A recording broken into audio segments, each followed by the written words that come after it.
Good morning. This is Ennis from Never Stop Trucking.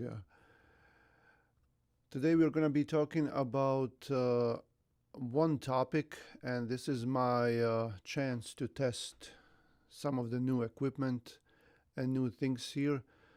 So let me know if you can hear me well. And this will be a short stream, and we're going to talk about winter driving for drivers. And if you have any questions, you can ask me later in the stream. So let's start right away just to see what we have here. Okay. So winter driving tips for truck drivers. I used to drive myself, drove for around 10 years over the road, and still I would go from time to time out, but not as much as I used to.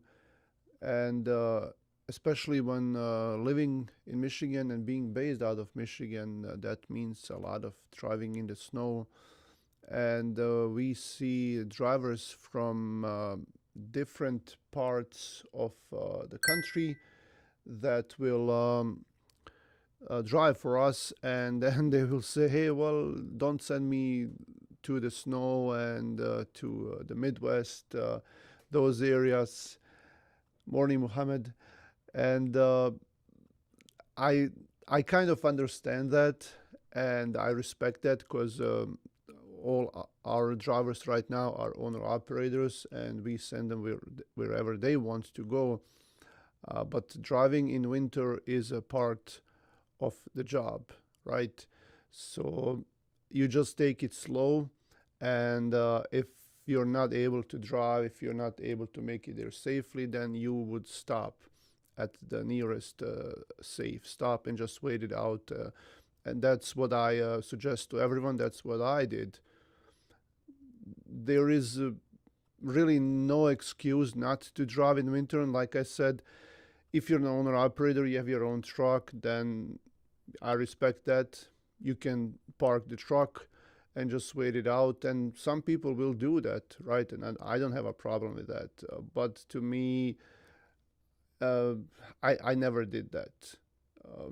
Most of these states here will get snow up north here and in the Midwest, and it's just part of the job. There are snow plows on the road. They will throw salt, and if something is bad, like if you watch the weather, then don't go into that area where there's a big storm. Plan ahead, and if you see something, if you find yourself in the middle of a winter storm, then just stop and don't drive. So here are some tips, and in the meantime here, if you have any questions, you can ask me. If you're just joining in, this will be a short live stream because I'm testing new things, new equipment. I'm monitoring now my sound here. I can hear myself, and it's a bit weird, but I guess hopefully I will get used to it. But this is a good way of seeing if you guys can hear me. If I should come closer like this, 'cause this is too close, or if I go too far out, then you guys can't hear me. So this way I can just hear whatever you guys are hearing. And if you have any questions, let me know here in the comments. I'll try not to go past 10 a.m., maybe even like quarter to 10 Eastern time. So another like 15-20 minutes of streaming. Pozdrav, Aleksandre. Long time no see. Hopefully everything is going all right on your end. Nice to see you. So we're talking about winter driving tips. Here are some tips for you. I wrote them down here so I don't forget anything. Winter ready tires. And we are talking specifically the semi trucks here.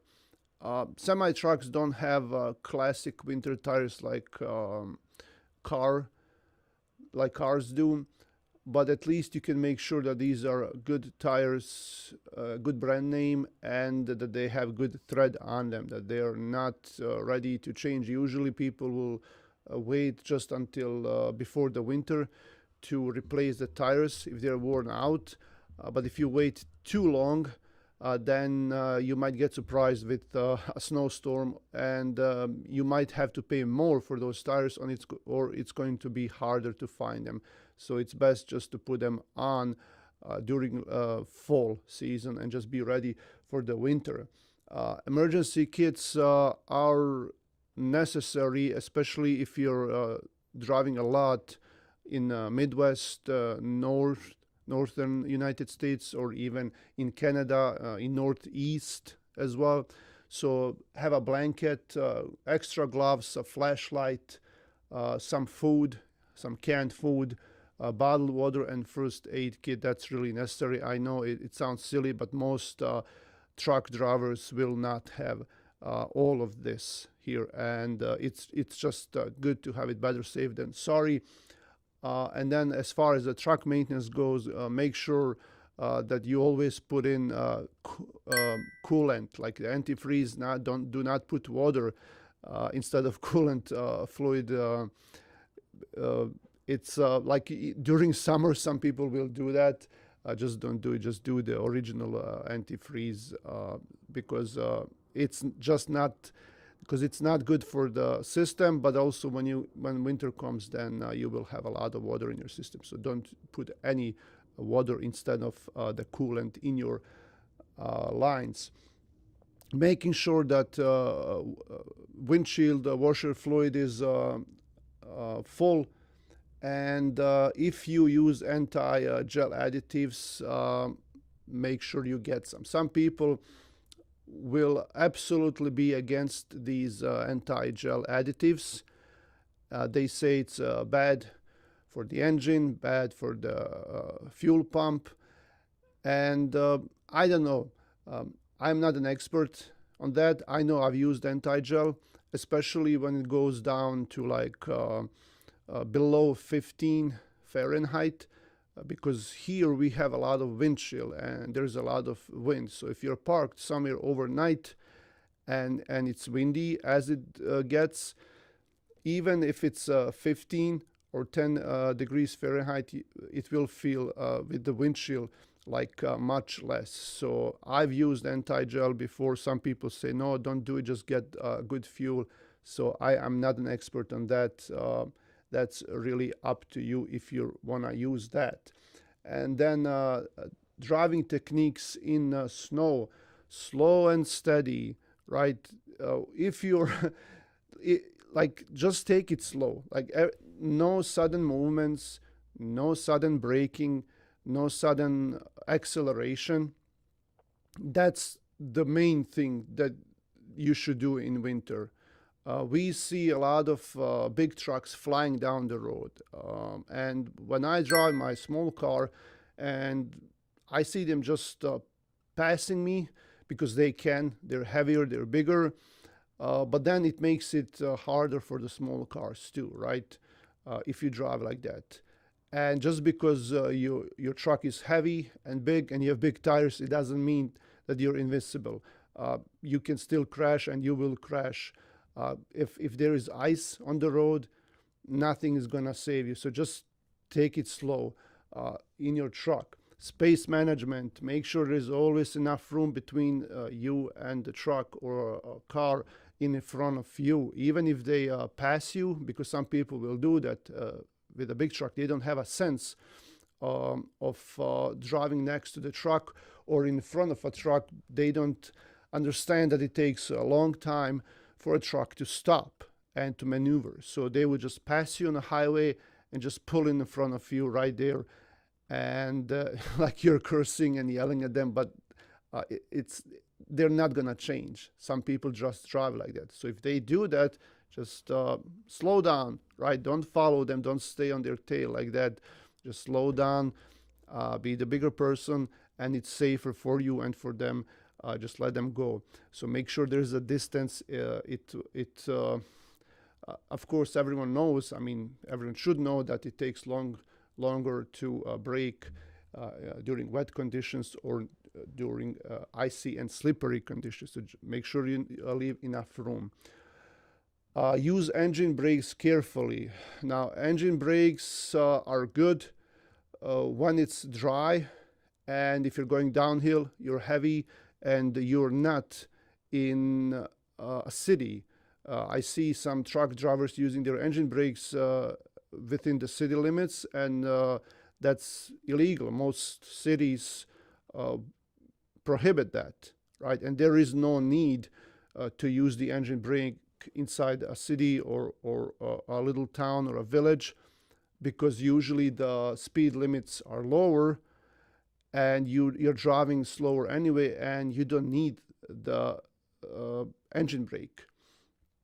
So when it's winter, when it's slippery, when it's icy, also be careful with using that, because you have no control, right? Your brakes, most of these newer trucks, they will have ABS brakes, right?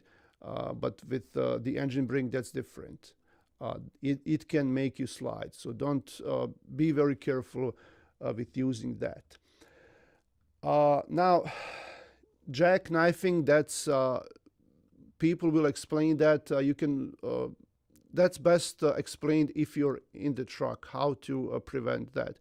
But the key thing is, like we said, just be slow, right? Once your truck starts jackknifing, and that's, like when the trailer goes sideways, it's going to be very hard to pull straight, to pull out of that. So once that's your trailer in the back starts sliding to the side, it's going to be tough to do this, to prevent it. So take it slow. Getting stuck. Most of these newer trucks are auto shifts right now. They're automatic, and most old school drivers do not like them. And one of the reasons why they don't like them is because of the snow. It's much easier to control your truck if you have a manual transmission. If you get stuck, it's much easier to get unstuck with the manual transmission. And older drivers that have more experience with that, they will know how to control that, with their clutch. And even like if you put it in the higher gear, if you're stuck and you have a manual transmission, you're able to do that. That will also help. With automatic transmission, you have no control over that. You can change the shifter to manual, but that's not same as if you had a clutch and a manual stick. One thing that and I always, when I see these forklift drivers, when they drive like that, it's cringy, because like when you drive your car and you use your right foot for everything, right? Unless you have a clutch. If you have a clutch in your car, if it's a manual transmission, that's different. You use your left foot for the clutch. But if you have a gas pedal and a brake pedal, you only use your right foot, right? That's how you drive. You don't use your left foot for the brake and then right foot for gas. But I see some forklift drivers, some high-load drivers that will do that, and you're not supposed to do that, right? Only in certain situations, like if you want to lift up a load really, if it's a heavy load, you need it to go faster, then you can sometimes, you press the gas pedal, the brake pedal, and then with your other foot you press the gas, so it will make it go faster up, right? It will give it more power.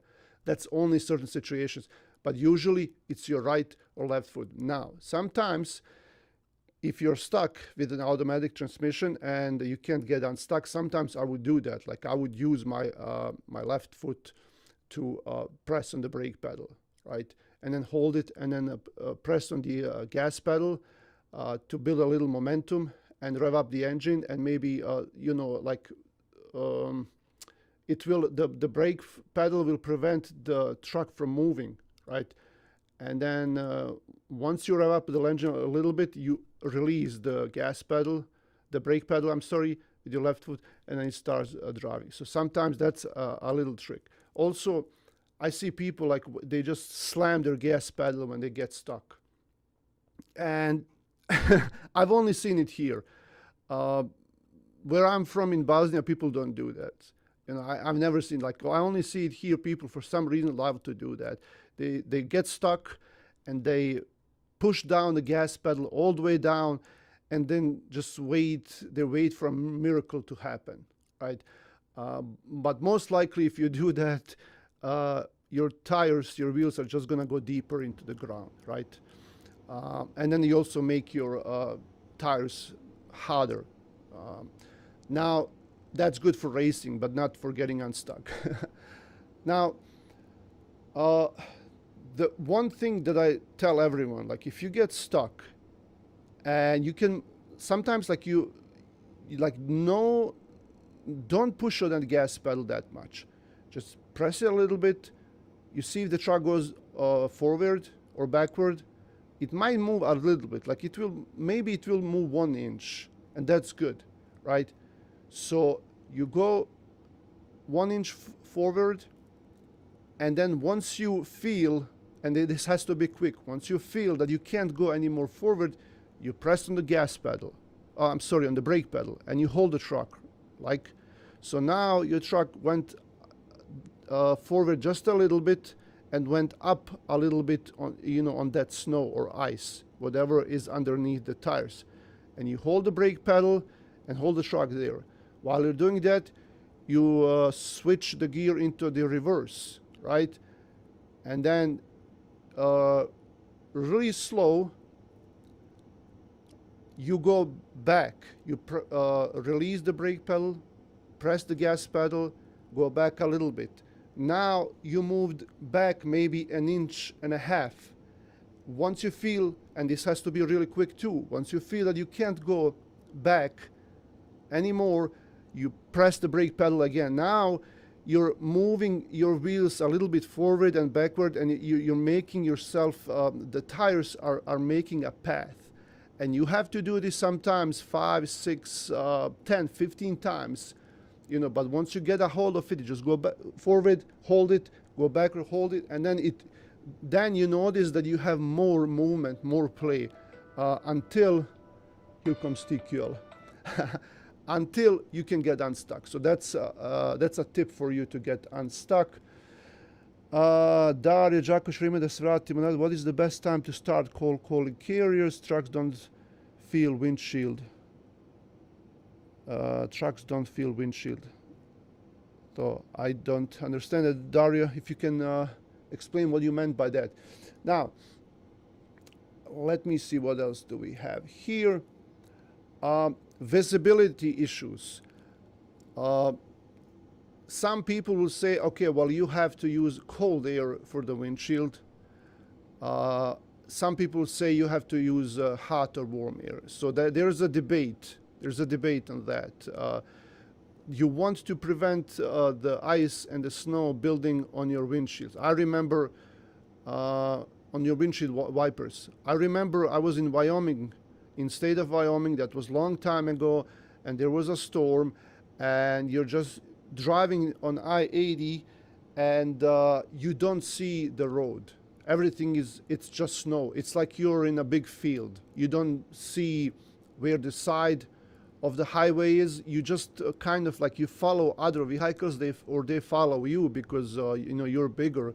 Usually cars will follow you, and you're trying to find that path, right? You're trying to stay on the highway, but then the snow and the ice will build on your windshield wipers, and it builds with time. It builds, and then it will separate. It will separate the windshield. That ice will form between the windshield and windshield wipers, and it can be 1 inch thick. And then your wipers don't have any function, right? Then it's just smearing that ice all over your windshield, and you can't see anything. You can't see anything. So you want to prevent that. So what I would do, like I'm driving slow anyway, like you can't drive fast. Then I open my window on the left, and then I wait for that windshield to come up. Once it comes up, I really quickly grab it, release it, and then it slams against the windshield, and then that's how I try to get the ice off of it, because I can't stop. Right, there is nowhere to stop. If you stop, first there is no room to stop. You don't know, like, you're gonna stop in the middle of the road. You're gonna, like, everyone else is gonna be stopped, and then you're probably not gonna be able to start going anymore if you stop. So you don't want to stop in those conditions. So that's what I did. So you gotta make sure that your windshield, that you have enough visibility, that your windshield doesn't get foggy. And sometimes, like, if people will turn up the heat all the way up, but it gets too hot inside, so it gets tricky. Let me see if we have any other comments. Dobro jutro, Zdravko, Kokoš Brza, hello, nice to see you. Good day, sir, hope you're doing great. Happy holidays if I don't run into you again. Well, hopefully you will come back. And like I said, if you're just joining, I want this to be a short stream, because I'm testing sound, my headset. Let me know, please, if you can hear me okay, if this is if the sound is good, because I want to make sure that the sound is really good. In past, I had some problems with my microphone. Even though this is a high-end microphone, it's hard to set it up, because you can't just plug this directly into the computer, right? You have to have some equipment for this. So hopefully, hello Ulrich, thanks for joining again. So let me know. Sounds very good. Thank you, Mohammed. That's really good. Let me see, what else do we have for the black ice. That's another problem with driving in winter, especially at night. So black ice, it's hard to see that. It's hard to notice. One thing experienced drivers like to do is when they're behind someone, where someone is driving in front of them, they will watch their tires. So you watch the tires at the car or truck in the front of you.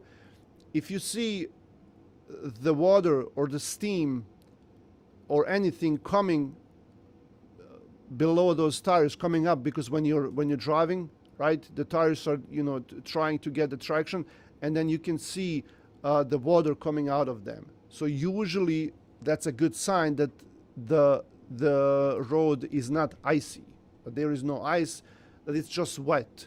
So it's better traction for you. But if you, especially at night, and then there are usually cars coming from the opposite direction, and they will shine their lights towards you, towards the car in front of you, and then you can see, watch the tires on the car in front of you. So if you don't see anything coming out, no water, nothing like that, that can mean that the road is icy, and then you gotta slow down, right? So if you're going over bridges, overpass, or if you're going under a bridge, usually the ice will form much quicker there, and sometimes you can drive on the road and it's just wet, but you go over a bridge or under a bridge, then you can feel, sometimes you can feel your car or truck just sliding a little bit towards side, because you just hit a patch of ice. So you gotta watch for those as well. Mountain driving, now that's if you go to Denver, to Colorado, then they have these chain laws, and I think Oregon has them as well, or anywhere where there is a mountain, like Washington State, California, Nevada, Utah, all those states over there, right? And sometimes you will have flashing lights before you go up the mountain. So that means that you have to have chains, right? And you have to put them on. In Colorado, you have to have chains no matter what, wherever you go during their season. And it's like, I don't know exactly on top of my head, but it's somewhere from like October to like March or April. that you have to have chains in your truck. So if you go to Colorado, make sure that you have chains at all times during the winter and fall and spring as well. A part of spring, you have to have chains in your truck, otherwise they will fine you. I don't think the fines are that big, but still you can get a fine. So make sure you have those chains inside. If you don't know how to put chains on the truck, because that's a lot of people will feel very weird about those. They will either not go to those areas, they will wait it out, or sometimes you can find companies that will or people that will charge you just to put them on.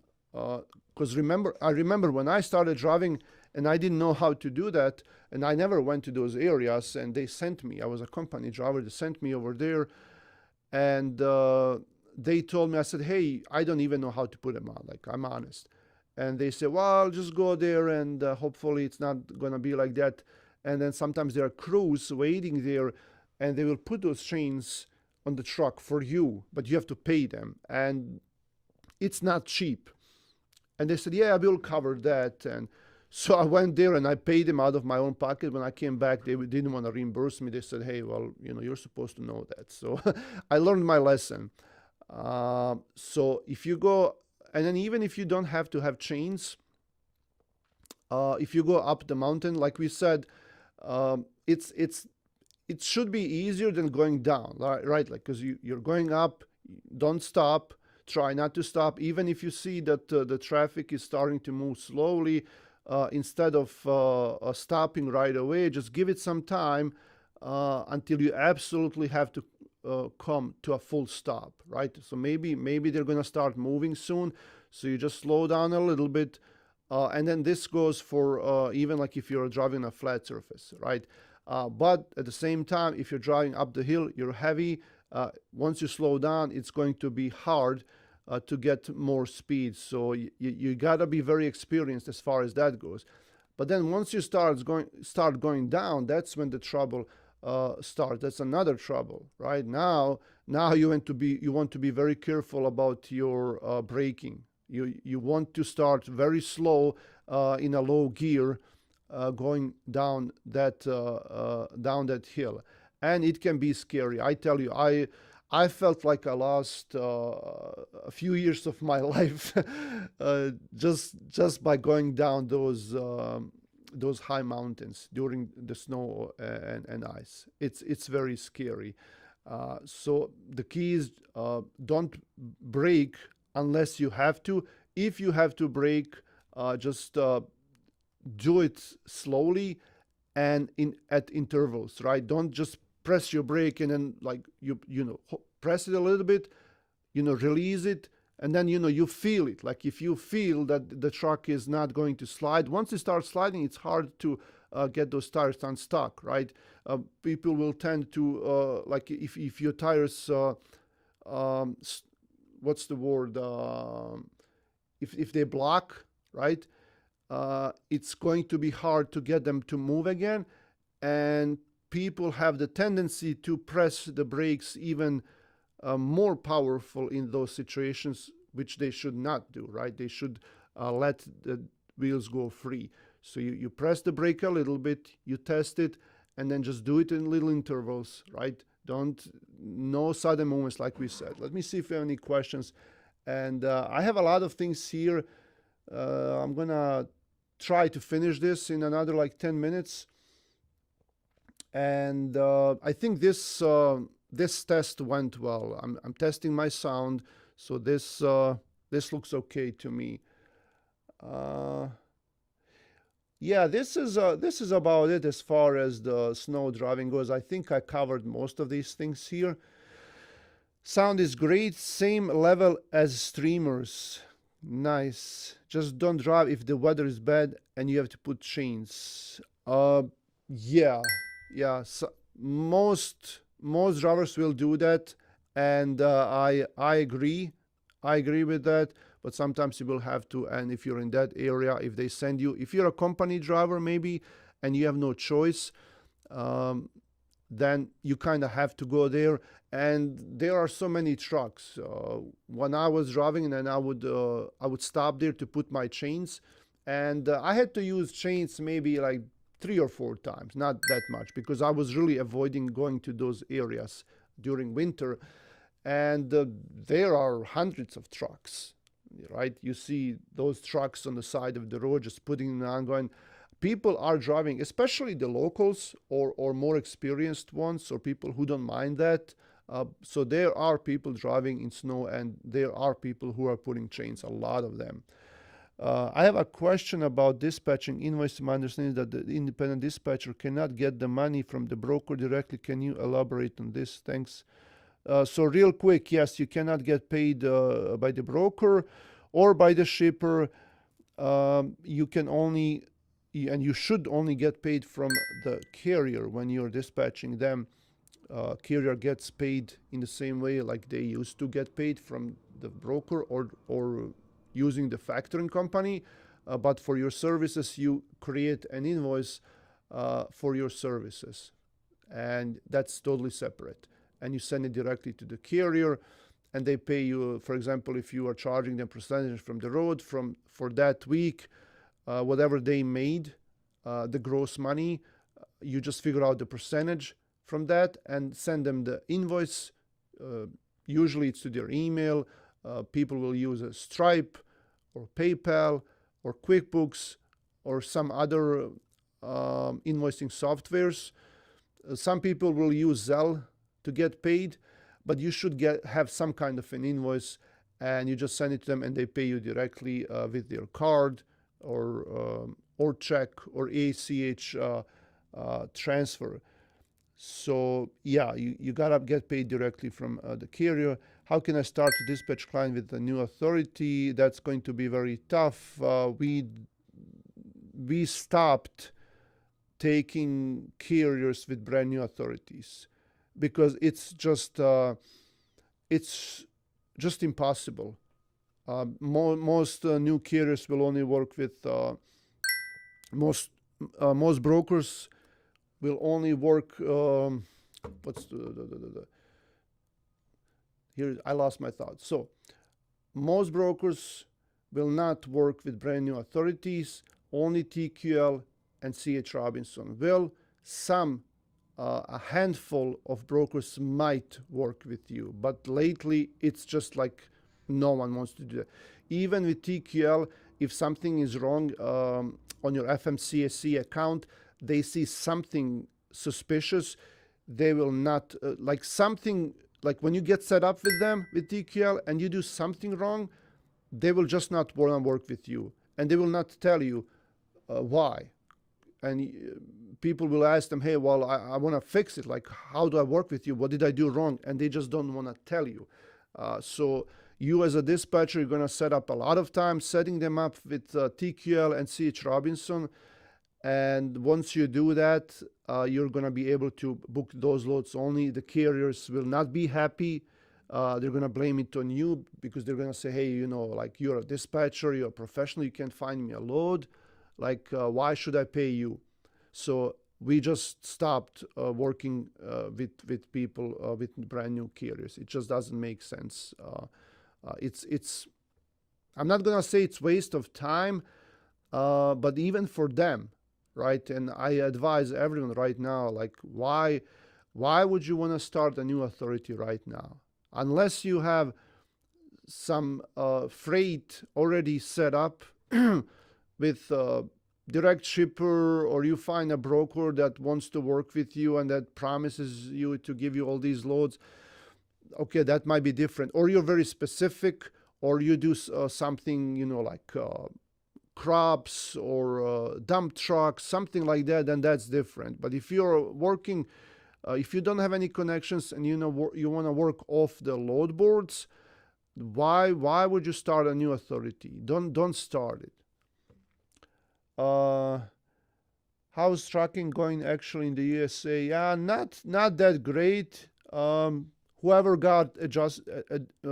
was able to adopt did, and I see a lot of people going out of this business, right? They don't want to do this anymore. But the stubborns, like I am, like we stay in the business. So till the end, never stop trucking.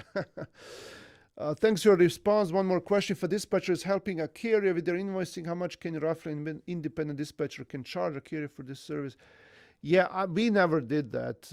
We never did the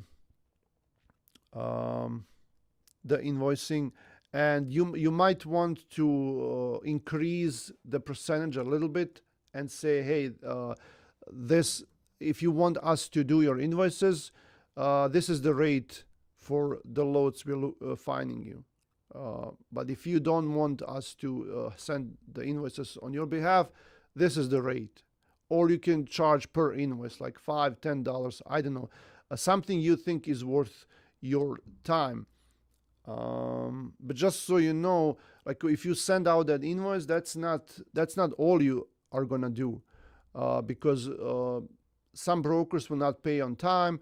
Some brokers will ask for better bill of lading picture. They will ask for more paperwork, and that's gonna be on you, because you're the one that's doing the invoices. So if something is wrong with that paperwork and they have a question, or they need something else, you're gonna have to do that, right? So just plan on that there is going to be probably more work than you think.